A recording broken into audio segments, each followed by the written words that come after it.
അടുത്ത മാങ്ങ തൻവീർ കൊടി. ഇത് ഇന്ത്യൻ ഒറിജിൻ മാങ്ങയാണ് കേട്ടോ. ഈ മാങ്ങ മാങ്കോ എന്നാണ്, നമ്മുടെ കോമാങ്ങയാണ് കേട്ടോ ആള്. കാണാൻ നല്ല ഭംഗിയൊക്കെ ഉണ്ട് കേട്ടോ. പിന്നെ അടുത്ത മാങ്ങ ചിന്നരസ എന്ന് പറഞ്ഞ്, ഇപ്പം ഈ തമിഴായിരിക്കും കേട്ടോ. ഇത് മൈലാപ്പൂരി മാങ്ങ എന്നാണ് പറഞ്ഞത് കേട്ടോ. മൈലാപ്പൂരി മാങ്ങ നമ്മൾ കേട്ടിട്ടുണ്ടല്ലോ. മൈലാപ്പൂരി മാങ്ങ നാട്ടിലെ മാങ്ങയാണ്. ഇനി ഒത്തിരി മാങ്ങയുണ്ട് കേട്ടോ ഇവിടെ എല്ലാം. പിന്നെ അടുത്ത മാങ്ങ കാലാപ്പാടി മാങ്ങ, അത് ഞാൻ കേട്ടിട്ടുണ്ട് കേട്ടോ. എനിക്ക് നല്ല ടേസ്റ്റുള്ള മാങ്ങയാണ്, ഞാൻ കഴിച്ചിട്ടുണ്ട്. കാലാപ്പാടി വാങ്ങിക്കോ.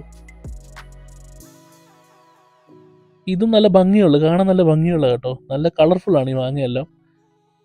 ഏതെടുക്കണമെന്നാണ് കൺഫ്യൂഷൻ.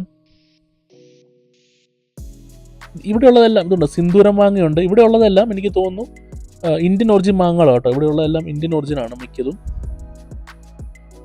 നല്ല ഭംഗി, എനിക്ക് ഇതാണ് സിന്ദൂരം മാങ്ങ എന്ന് തോന്നുന്നു. നല്ല ഭംഗിയുണ്ട് കാണാൻ. ഇതും വെറൈറ്റി ഒരു മാങ്ങയാണ്. ഫസ്റ്റ് ടൈമാണ് ഇങ്ങനൊരു മാങ്ങ കാണുന്നത്. ഇതിൻ്റെ പേര് മാങ്കോ മഞ്ചക്കിളി എങ്ങനെയാണ് പറയുന്നത് കേട്ടോ. എനിക്ക് എക്സാക്ട് നെയിം വായിക്കാൻ പറ്റിയില്ല. പിന്നെ മുണ്ടപ്പ എന്ന് പറഞ്ഞൊരു മാങ്കോ, ഈ കട്ടപ്പ പോലൊരു മാങ്കയാന്ന് തോന്നുന്നു മുണ്ടപ്പ. അത്യാവശ്യം സൈസൊക്കെ ഉള്ള മാങ്ങ കേട്ടോ ഇത്. മുണ്ടപ്പ എന്നാണ് എൻ്റെ പേര്. മാങ്കോ മുണ്ടപ്പ എന്ന് അവർ വിളിക്കുന്നത്. വേറൊരു മാങ്ങയാണ് മാങ്കോ അമ്മിണി. അതൊക്കെ ഭയങ്കര ഒരു ക്യൂരിയോസിറ്റി പേരൊക്കെ കേൾക്കുമ്പോൾ കേട്ടോ. വേറൊരു മാങ്ങയാണ് മാങ്കോ മൽഗോവ പറയുന്ന പോലെ പൽഗോവ എന്ന് പറഞ്ഞൊരു മാങ്കോ. ഇതും അത്യാവശ്യം സൈസൊക്കെ ഉള്ള മാങ്ങ കേട്ടോ. നല്ല സ്മെല്ലായിരുന്നു, നല്ല മണമുണ്ട് കേട്ടോ ഈ മാങ്ങയ്ക്ക്. പൽഗോവ.